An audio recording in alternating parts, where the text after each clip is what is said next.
Բարև ձեզ, Արար YouTube-յան ալիքի եթերում հայրենիք կիրակնորյա վերլուծական հաղորդաշարն է։ Ձեզ հետ եմ ես Վարդուհի Ծատուրյանը եւ իմ զրուցակիցն է այսօր Ազատություն կուսակցության նախագահ Հրանտ Բագրատյանը։ Բարև ձեզ, պարոն Բագրատյան, շնորհակալ եմ հրավերն ընդունելու համար։ Եվ կուզեմ անմիջապես անդրադարձ ունենանք, մենք տեսանք, որ քաղաքական ընդդիմադիր ուժերը հավաքվել են ազգային ժողովում ու լսեցինք նաև ձեր խոսքը։ Կուզեմ հասկանալ, սա ուշացած հավաքեր, միասնության կոչ էր, ինչ էր առհասարակ, այս իմպիչմենտի գործընթացը չեք համարում ուշացած։ Դե գիտեք ինչ կա, ասենք թե համարում եմ կամ չեմ համարում, դրանից ինչ կփոխվի, որ այն որ պետք է իմպիչմենտի գործընթացը լինի, անկախ նրանից թե ինչ արդյունքով, դա միայն մենք սառը ջուր ենք լցում հանրության վրա, որ տեսեք մարդը, որ ձեզ կառավարում է, իրականում արժանի չէ այդ պաշտոնին։ Եւ դա լավ առիթ էր նույն այդ ազգային ժողովում քննարկելու շատ հարցեր քաղաքական, այնտեղ եթե հիշում եք ես ելույթ ունեցա նշելով 3 հիմնական քաղաքական խնդրեմ, Փաշինյանի գործունեությունը կրկի 3 հիմնական տնտեսական խնդրեմ։ Ես կուզեմ անդրադարձ ունենանք այդ 3 կետերին, որոնք դուք անդրադարձ ունեցաք ազգային ժողովում, խոսքը նաև այսօրվա ֆինանսական վիճակի մասին է, ժողովրդի սոցիալ-տնտեսական վիճակի մասին անդրադարձ ունեցաք, Իրան-Հայաստան հարաբերություններին անդրադարձ ունեցաք, խնդրում եմ մի փոքր կարողանաք մանրամասնել։ Քաղաքականներից այսօր ակնհայտ է բոլորին դա Արցախի հարցն է, արդեն նույնիսկ Արցախահայերի մեջ չնայած կան այլ կարծիքներ եւ այս կարծիք չկա որ պարզապես Նիկոլ Փաշինյանը իրանց վտարել է Արցախից։ Իլհամ Ալիևը չէ, նա հետ է կանչում։ Փաշինյանն ասում է, չէ, մի գնացեք։ Ես եմ վտարել, Իլհամի հետ ինչ գործեք։ Իլհամ Ալիևն ասում է, հետ եկեք ապրեք։ Ես իհարկե այդքան նաիվ չեմ, որ դրան հավատամ, բայց այնուամենայնիվ վերաբերմունքի հարց է։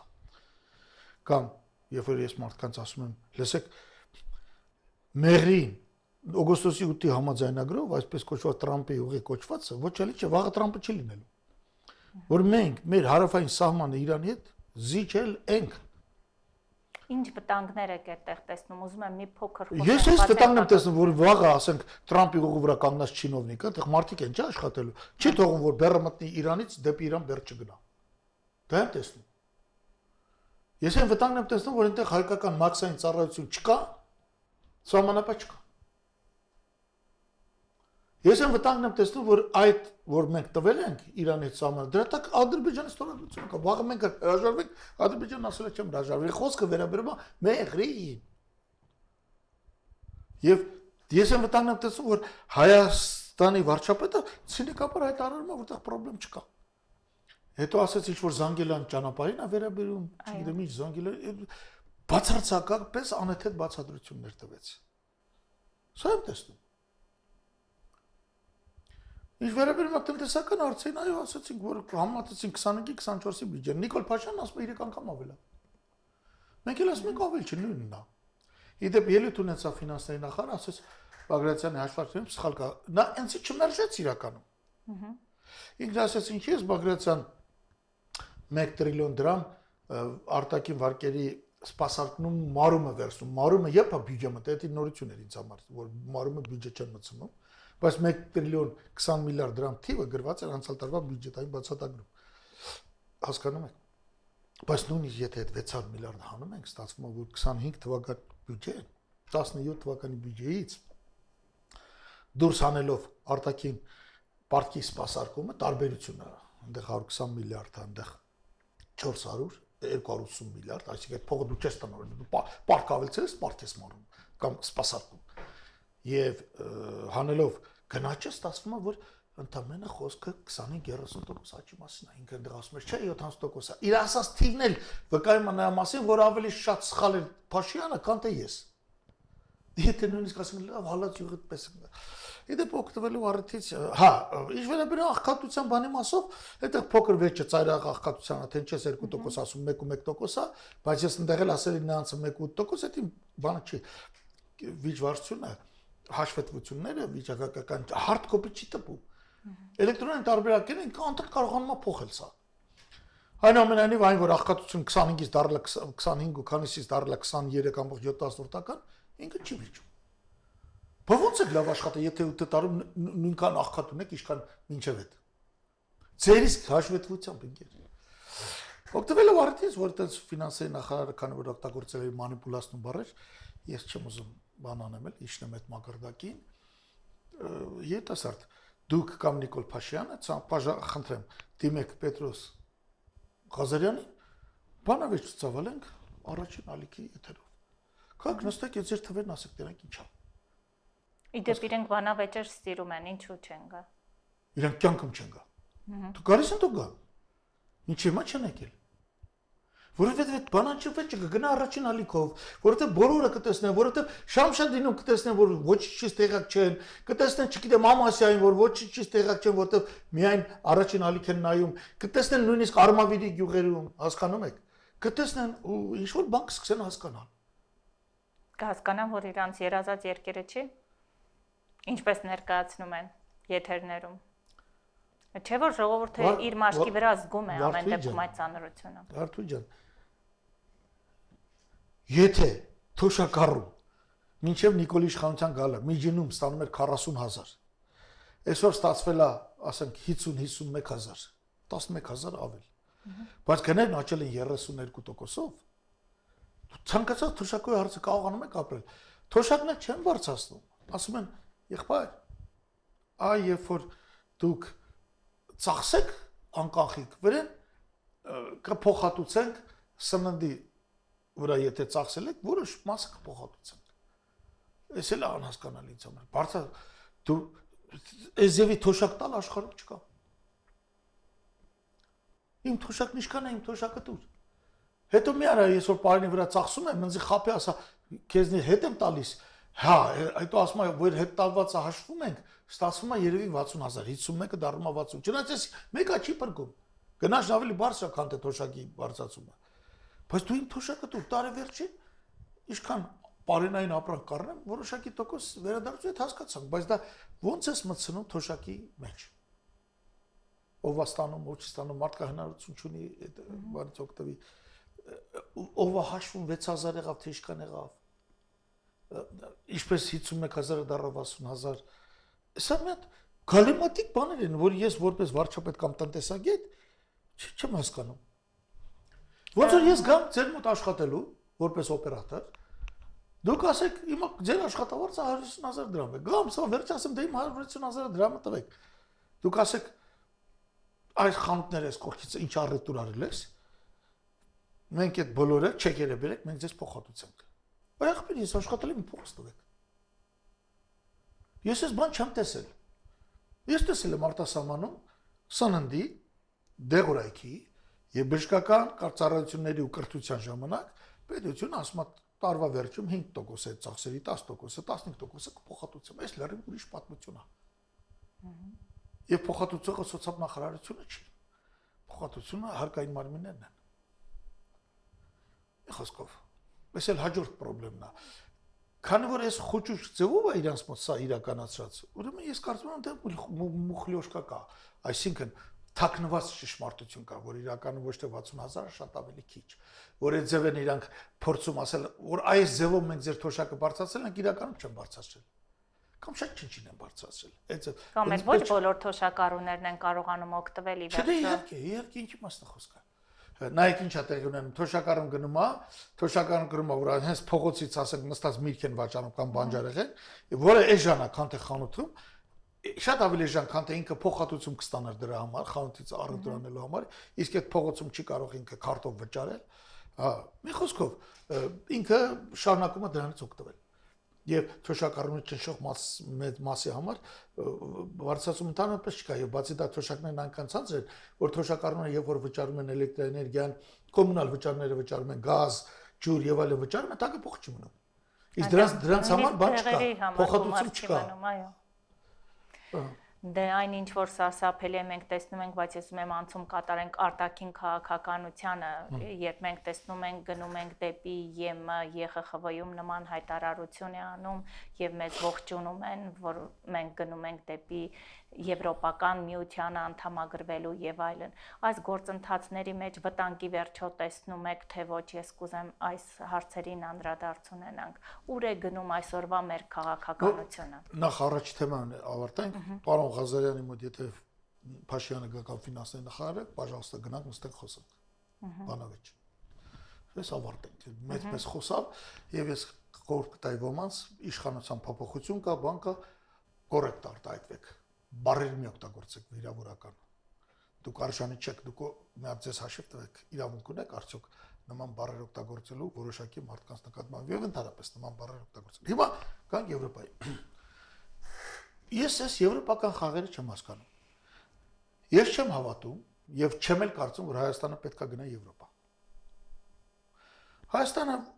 Ռուսաստանը Հայաստանին չի ընդունի գրկաբաց, չնայած մենք այնտեղ ենք, եթե կարծում եմ պատմական էսպային շահագրգռվածություն չկա, էլ ավելի սրտացնելու հարաբերությունները։ Բայց Եվրոպա, Ամերիկա գնալ, արևմուտք գնալ մեզ չի հաջողվի, որտեղ մեզանից դեպի Եվրոպա որ գնում ենք, հələ սկզբից Թուրքիա կա հետո։ Այսօր Եվրոպան չհամարձակվեց հայտարարել, չի համարձակվում հայտարարել, որ Մոլդովան ու Ուկրաինան, որոնք տեխնացու են, կդառնան Եվրամիության անդամ, որովհետև Թուրքիան ջղայնանում ասում է, այս 45 տարի է սպասում։ Մեր պատմական ճակատագիրը սա է, իմ խորին համոզմամբ, կամ Ռուսաստան կամ Թուրքիա։ Երբ որ մենք ասում ենք Ռուսաստան չեն գնում, որովհետև Եվրոպա են գնում, իրականում իմացեք մենք Թուրքիա ենք գնում։ Եվ մենք դա ամենուր տեսնում ենք։ Մենք հասանք Անաստանճանի, որ թուրքական պետություններից մեկը մեր հարավում տրված միջանցքի տերերից է Ադրբեջանը։ Թրամփի ուղու բանը Ադրբեջանինն է, մասամբ։ Հիմա դժբախտաբար հայ ժողովուրդը, չգիտեմ, մեզի անդադ խափում են, ասում են, ինչ որ մի հատ առանց վիզայի ռեժիմի համար մեր ժողովրդի 70-80% վիզան ունի, ընդհակառակ այդ վիզա ստանալը վերջերս շատ էականորեն դժվարացել է։ Եվ ես կարծում եմ ու հույս ունեմ, որ հայ ժողովուրդը երբեք Եվրոպա չի գնա, որտեղ այդտեղ ոչինչ չունի ստանալու։ Եվրոպան չունի պաշտպանական համակարգ, 5 տարի հետո կարող ունեն այդ վաղ ուրիշ բան խոսանք։ Եվրոպան չունի զինված ուժեր, Եվրոպան ինքն իրեն չի կարողանում պաշտպանել։ Հասկանում եք։ Բացի դա պատմականորեն Եվրոպան ստրատեգիապես, քաղաքականապես շահագրգռված չի, որ Հայաստանը Եվրոպայում լինի։ Եթե նույնիսկ մի պահ պատկերացնենք, որ Հայաստանը բարձր զարգացած երկիր է։ Ինչու՞։ Հայաստանը պատմականորեն 3 ընտրություն ունի, ասենք Եվրոպա, Միացյալ Նահանգներ եւ Ռուսաստան։ Չկա երկիր, այս 3-ից ոչ մեկը իր հաշվին Հայաստան չի պահելու երբեք։ Այս 3-ից ոչ մեկը պատրաստ չէ սրկանքների գնալ։ Առաջինն է Եվրոպան։ Պատմականորեն մեզ 2 անգամ գցել է։ Մենք պիտի հասկանանք մենք սա։ Եթե չենք ասում, ուրեմն սա սխալ է։ Եվ թող վիրավորվեն եվրոպական դեսպանները Հայաստանում։ Առաջին անգամ խոշոր իրանք մեզ գցել են 1918-1922 թվականներին, երբ որ Մուդրոսի հաշտության պայմանագրով 1918-ի նոյեմբերին էր, կարծեմ, ստեղծվեց ըստ էության 5-3 Հայաստանի համար։ Առաջինը ստեղծվեց Կիլիկիայի Հայաստանը, Դամատյան հրաչի կառավարությամբ ֆրանսիացիների պրոտեկտորատի տակ։ Բայց ֆրանսիացի այդ ժամանակ 4 վարչապետը Կլեմանսոնից մինչև Բրայանը ամեն ինչ արեցին, որ այդ Կիլիկիան չլինի, որովհետև ըստ Սևրի հաշտության պայմանագրի դա ավելի ուշ էր 1920 թվականի օգոստոսին էր։ Ըստ Սևրի հաշտության պայմանագրի թուրքական պետությունը պետք է լիներ մոտ 300,000 քառակուսի կիլոմետր։ Բայց այդ ընթացքում թուրքերը չհամաձայնվեցին դրա։ Երկու կարևոր զինվորական Քեմալ Աթաթուրք եւ Քազիմ Կարաբեկիրը բլոկ կազմեցին, եւ այդտեղ արդեն Եվրոպան, նույն Ֆրանսիան ասեց, հես այլ վերջին հաշվով ստեղ մեր ճշնամին, չնայած Ֆրանսիան հայտարարեց, որ Կիլիկիան թողնում է Անգլիայի հետ վեճերի ունենալու պատճառով, բայց այստեղ մեր ճշնամին Ռուսաստանն է։ Եվ հետեւաբար Կիլիկիայի Հայաստանը վերացնելով մենք ուժախացնում ենք Թուրքիային, որը պիտի պայքարի Ռուսաստանի դեմ։ Այսօր նույն պատմությունն է։ Հասկանում եք ինչ եմ ասում։ Աննարին է, ամբողջ այդ Եվրոպան չի փոխելու իր կարծիքը։ Նրա հիմնական նպատակը Ռուսաստանը խեղճացնել է այդ ռեսուրսներին տիրանալը։ Ռուսաստանը խանգարում է ինքը որպես այսօր ռեգիոնալ ձերժավա չպետք է լինի։ Այսօր ռեգիոնալ ձերժավա վեճ է գնում 7 հատ պետք է լինի, թե 8 հատ։ 8 հատի դեպքում մեկը Ռուսաստանն է, մյուսը Չինաստանն է, մյուսը Հնդկաստանն է, մյուսը ԱՄՆ-ն է, Հյուսիսային Ամերիկա, Եվրամիությունն է, Արաբական աշխարհն է, Թուրքական աշխարհն է եւ ինչ որ բան Աֆրիկայում։ Այս 8-ից եվրոպացի գտնում են լավ կլինի Ռուսաստանը չլինի, որտեղ իրանք լիարժեք ռեգիոնալ միություն չեն, իրանք ռեսուրսներ չունեն։ մեծ հաշվով Եվրոպան մեզ բարեկամ չլինի։ Այսօր էլ նույն Եվրոպան շարունակելով 20 թվի 18-20 թվականների կիլիկիայի ճակատագիրը, այսօր էլ նույն Եվրոպան գտնում է, որ Հայաստան լավ, դուք ելնեք։ Մենք փորձենք համոզել ադրբեջանցիներին, թուրքերին, որ դուք ելնեք։ Դրա հետ միասին Եվրոպան ընդունում է որոշումներ արցախցիների վերադարձի մասին, ճանաչել Արցախի հանրապետությունը 14000 քառակուսի կիլոմետրի վրա եւ այլն։ Այս Եվրոպայում այո կան այս բանը դեմոկրատական ինչ-որ բաներ կան, բայց դրան մի խափնվեք։ Դա այդ դեմոկրատական ուժերի ցանկացածը չի դառնալու գործիք Եվրոպայի գործող կառավարությունների ձեռքին երբեք։ Եվ վերջո ինչ եղավ Կիլիկիայում։ Այնտեղ ապրում էր 75000 հայ, մինչև Եղեռնը։ Եղեռնից հետո մարդ չմնաց, հետո որ ֆրանսիացիներին տվեցին, ընդամենը մի ամսում 165000 մարդ վերադարձավ։ Հետո 165000-ն էլ կոտորին։ Արդեն ավելի ուշ, ոչ թե 15 թվին։ 18-ից 22 թվականներին շարունակվել է, չէ՞ Եղեռնը։ Մյուս մասը, որ աշխարհը եւ այդ բանի Սևրի հաշտությունը տվեց, բանը մեծ հայքի տարածքների մեծ մասեր 169000 քառակուսի կիլոմետրով տարածք տրամադրվեց Միացյալ Նահանգների պրեզիդենտ Վուդրո Վիլսոնին։ Հիմա այստեղ որոշներն ասում են Վուդրո Վիլսոնը հիվանդացավ, հայ մարդ այդ բոլորը սիրուն ոչ մի տեսման չի եղել հիվանդության հետ կապված։ Այդ բոլորը նկարագրված է նվագախմբի տղաներ ֆիլմում։ Նայեք այդ ֆիլմը, շատ լավն է։ Երբ որ 20 թվականի սեպտեմբերի 20-ին արդեն բանը Աթաթուրքն ու Քազիմ Ղարաբեկիրը սկսեցին արշավանքը, խարս բան իրար հետևից անկումներում գալիս էր, դիմեցին Վուդրո Վիլսոնին, ասում իմ ամպիտյանս ասում է ինչ անեմ, ասում է նավերը չեն կարող այդ լեռները բարձրանան։ Իրականում դա նավերի խնդիրը չէ։ Իրականում Վուդրո Վիլսոնն ասում էր այնտեղ արդեն բանա Ռուսաստանի դեմ պայքարի խնդիր ունենք մենք, արա այնտեղ բոլշևիկյան Ռուսաստանը ձևավորվել։ Ուժեղացնեք ես Քազիմ Ղարաբեկիրին այս բանին Հայաստանի, այդ թվում Հայաստանի հաշվի, որպեսզի կռվի ռուսների դեմ։ Այսինքն ամերիկա-ռուսական էս վեճը, իսկ հիմա այդ վեճը շատ ասարվել, որովհետև Ամերիկան էլ Եվրոպայի նման կուզեր Ռուսաստանին ոչինչ ասել, որ Չինաստանի զերքի հումքային բազայից։ Շարունակվում է, ոչ մի բան չի փոխվել։ Այօնակ Տրամպը իհարկե ասես միջանցք, բայց այդ ինչ լավություն արեց մեզ օգոստոսի 8-ին։ Մեր տարածքը վեկալավ, մեզից խլեց, հիմա գնացեք փորձեք այնտեղ Միկտոր Հողամաս վերցնել մշակել։ Մեր տարածքն է իբր թե ինքնիշխան։ Ինքնիշխանության բառով խափեց սրա, բայց դրանից հետո Փաշինյանն ասել, չէ, ինքնիշխան ենք, բայց մաքսատուն չպետք է, չէ, սահմանապատ չպետք է։ Ինքն ասել։ Իրոք մինչև իր ասելը ես ասում եմ, այ մարդ դա չկան դե, դա պիտի լեն դա գրած կլեր։ Պիտի Փաշինյանը չէ, օգոստոս 8-ին ասել դեգրի հայկական սահմանապատներ, հայկական մաքսային ծառայություն։ Կամ ասելա չեն բանարել, կամ էլ չեն ասել։ Հիմա ինչ է անում Տրամպը, ասում է լավ, բավարարվեք թուրքեր ու ադրբեջանցիներ այս միջանցքով, էլ մնացած Հայաստանի չտպեք, բայց Հայաստան որ տպեց, ես քեզ չեմ օգնելու։ Սա պիտի մտնի, ամեն մի հայ ուղեղ դուրս չկա։ Մի երկու ակադեմիկոս կան, ինչ որ պատմաբաններ կան, որ դարում ենք ապրում։ Արդյոք նրանք չեն հասկանում, թողան ես լեկցիա կարդամ պատմությունից։ Կներեք, որ այսպեսի բան եմ ասում։ Ես պատմաբան չեմ, բայց լեկցիա կարդանք, որը էս է։ Հիմա այդ մեղրի միջանցքով ստեղծվում է թուրանական մեծ աշխարհ, որը կկռվի եւ Ռուսաստանի դեմ, եւ Իրանի դեմ, եւ Չինաստանի դեմ։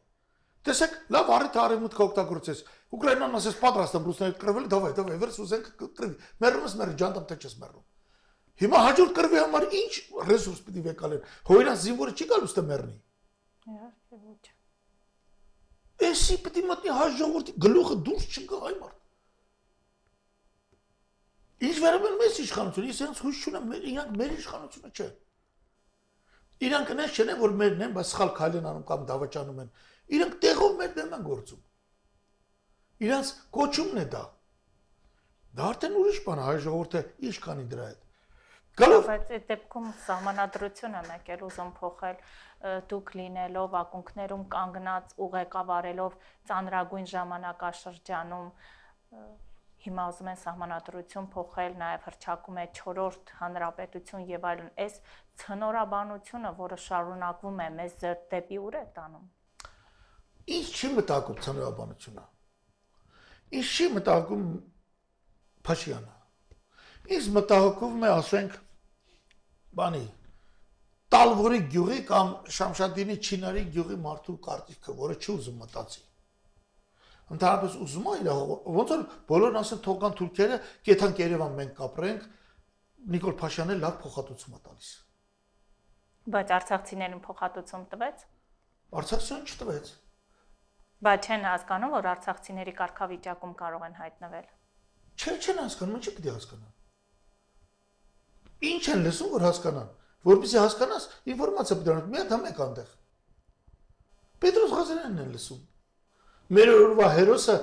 Շամշադինում Նիկոլ Փաշյանը չի, Պետրոս Ղազարյանն է։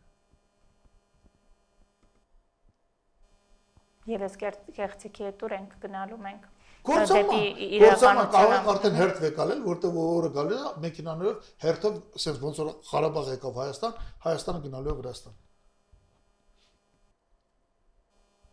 Րոպե անգամ չկասկածեք, որ դա տեղի ունենալու։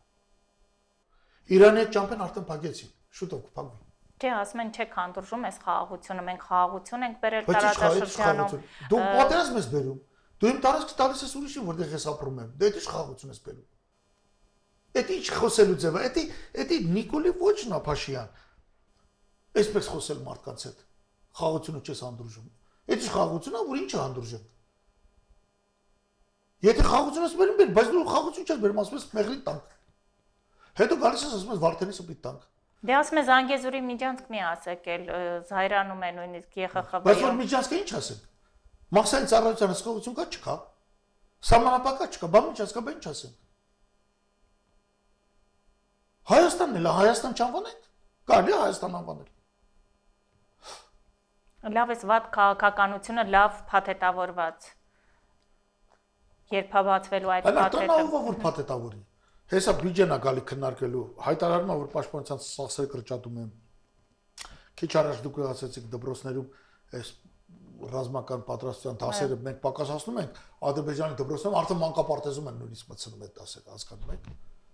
Մարդն ասում է, ես չեմ կարող պաշտպանել։ Մարդն ասում է, ես նրան բագրացան չեմ, որ օր գիշեր աշխատի, այստեղ բանակը սարքի, այստեղ ասի, այստեղ է զորք կային, այստեղ զենքը կիրառենք, այստեղ այնց անենք, որ սննդի մատակարարում լինի։ Այդ աշխատանքին ինքը ընդունակ չի։ Ինքը ընդունակա խառնակցության, մուտիլով կեք։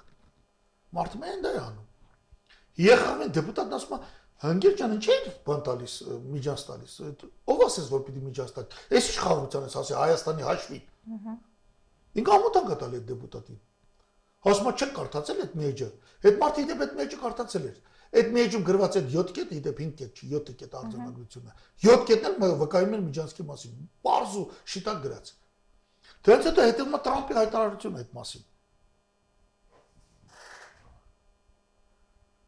Ես չգիտեմ այս ժողովուրդը ինչա մտածում։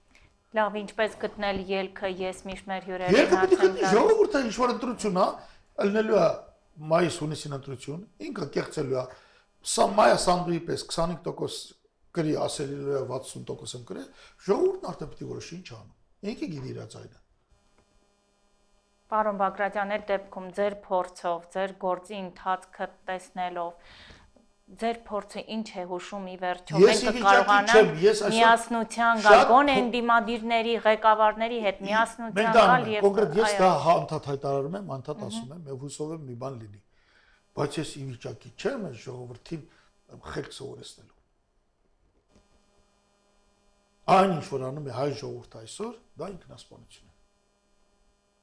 Հայ ժողովուրդը գնում է նոր բանի հայրենազրկման։ Ասեմ, ցեղասպանություն կարող է 100,000-ներով չկոտրել, մի քանի հազար, բայց մեքենաները քշելու են փախան Վրաստան։ Կամ սկզբից Զանգեզուրը տան, հետո Վարդենիսը բանը, այդպես հերթականությամբ, դա ակնհայտորեն ներվում է։ Վարդենիսը տալու է, ասելու է իրանցների ինչ եք ուզում։ Տեսեք, իր այս բարոյական սահմանը։ Հադրութը տվեց, ասես դե ռազմական բանովա տվեցին։ Հետո Շուշին տվեց, Ֆրանսիա ասեց դե Շուշն էլ չէին ուզում, որտեղ դժգույն քաղաք է։ Հետո Ստեփանակերտը տվեց, ասեց դա խանգարում է մեր անկախությանը։ Հետո տվեց Կիրանցի հատվածում, ասեց էսա հիմա ճիշտ սահմանը։ Հետո տվեց Վարդենիսի հատվածում, Վարդենիսի բոլոր սարերը մի քանի 140 կիլոմետր տվել է թուրքերին։ Հետո տվեց Ջերմուկի հատվածում։ Հետո տվեց Ղափան Գորիս, ու հերթականությունը գուցե բան արեք, Ղափան Գորիս հատվածը տվեց։ Հետո դրեց մեղրին տվեց, կտրեց մեզ Իրանից։ Հիմա էլ սահմանազատման այս գործընթացը, երբ որ իրենք սկսում են սա այլ մի նոր փուլ է, ինչ որ բան զիջելու։ Անպայման։ Ես այստեղ երկու խնդրեմ կա, մեկը որ մենք սահմանազատը վերջացել էինք 88 թվականի հունվարի 12-ին, Ադրբեջանն ասում է ես սահմանները չեմ ճանաչում։ Բայց սահմանները չես ճանաչում, Նիկոլ Փաշինյանն ինչպես մեզ է ասում Ալմատայի հռչակագիր, դրանց 2 տարի հետո եղել Ալմատայի հռչակագիր։ Ինչ է սուտ ասում։ Էլի է սուտ ասում։ Ես չգիտեմ մի բան, որը ասում է Փաշինյանը սուտ չլինի։ Ավելի տանելի են Ալիևի հայտարարությունները, ավելի տանելի են։ Օրինակ նա ասում է արցախցիներ վերադարձեն։ Մի քիչ մեջը խիղճ կա։ Կարա չասել, դա չասի, ինչ բա, ոչ ես կարա վերադառնաս։ Այստեղ նույնիսկ խիղճ չկա, այս երևի բանակը շահարի, այն ինչ որ մնացել է այդ բանակից, չնայած օրեցօր հալվում է այդ բանակը այդ ձևի ֆինանսավորման պայմաններում, դա չկարող երկար գոյատևել, երևի գնդակարին են, ովքեր փորձեն գնալ Արցախ։ Հայաստանը գնդակար է, Ադրբեջանը չէ։ Մենք այսպեսի թակարդի Մենք միջազգային հայցեր ամեն դեպքում չներկայացրեցինք Արցախահայերի իրավունքների հետ կապված։ Ոչ մի բան չունենք։ Եվ խաղաղության պայմանագրով այդ բոլորը հետ ենք վերցնելու, բայց այդ խաղաղության պայմանագրով, որ եթե ստորագրվել, Աստված չանի որ ստորագրվի, եթե ստորագրվել, Ադրբեջանը չի ճանաչում Հայաստանի տարածքները։ Բայց մենք սահմանագծված, սահմանազատված տարածքներ ունենք, այդ երբ բանից Հայաստանի Հանրապետությունը չունենք։ Նիկոլ Փաշինյանը չի ընդունում դա։ Ով ասես դուք ունեիք։ Միջազգայինորեն ճանաչված էր։ Չի, այդպես բան չկա, ոչ մի միջազգայինորեն ճանաչված է, պետք է ասել Ալմատայի հռչակագիրը։ Ալմատայի հռչակագիրը միջազգային հանրությունը չի ընդունում, ասում է հա այդ հռչակագրով է կարգին, այսինքն նախկին ԽՍՀՄ տարածքները եւ հարցածակում։ Իսկ որտեղ են գծված նախկին ԽՍՀՄ տարածքները, այդքան որ ասում են։ Վերջի անգամ սահմանազատված ու սահմանագծված է 975 կիլոմետրից 969 բանում 1988-ի հունվարի 12-ի պրոտոկոլում այս մարդը կանգնեցին Հայաստանն է, Ադրբեջանը չէ։ Իվնաս Ադրբեջանի այդ բանը պրոտոկոլը ստորագրված։ Կանգնեցին, ասեցին դե Ադրբեջանը դա չի ընդունում, մենք էլ չենք ընդունում։ Ասում են, բա ո՞րն եք ընդունում։ 76 թվի սահմաններն օրինակ, բայց 76 թվին մենք ստորագրել ենք։ Այսինքն միակողման ինքը քարտեզը ներկայացնում դու տալիս ես։ Մենք այսպեսի բանավեճի մեջ ենք, բանավեճ չասեմ, ագրեսիայի մեջ ենք Ադրբեջանի կողմից, կազմակերպված հայկական իշխանությունների կողմից։ Միակ այս գործընթացի կանգնման process-ը դիտարկում եք ընտրությունները։ Արդյոք տեսնում եք իրատեսական, որ ընտրություններով գոնե թե դիմադիրները կհամախմբվեն եւ մենք փորձում ենք աշխատել այդ ուղղությամբ, փորձում ենք աշխատել։ Բայց ասում եմ 20-25% էլ վերցին Նիկոլ Փաշինյանը հայտարարելով 60-65% կնել։ Սա պիտի ժողովուրդն իմանա։ Բարի, իսկ մեր հետևորդներին մենք հորդորենք հետամոտ լինեն ու ավելի ստապ գնահատեն իրավիճակը։ Ստապ չգնահատեն։ 100,000 արցախցիներ էլի ընդունեցին ինչ որ նպաստ են տալու բան, դուք որ բոլորդ գնաք Վրաստան ձեզով է նպաստ տալու։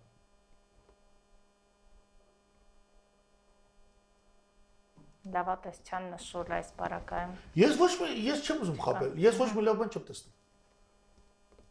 Անմարդ Գեդինը մտնելու բան չի, Եվրոպայում դեպուտատն ասում են Գերջան հարաբերության տարածքները խես տալի։ Ժողովրդիդ հարցել ես որ տալիս ես։ Սկսում է իրեն բանի գեղական, բանը խառնակցություն, հա, գեղական։ Լավ չեք կարդացել, գնացեք կարդացեք, ինչ որ ստեղը պամսեց բանանելով, այդպես բան են ասում դեպուտատին։ Հարցին պատասխանի։ Ասում ես ընդ է։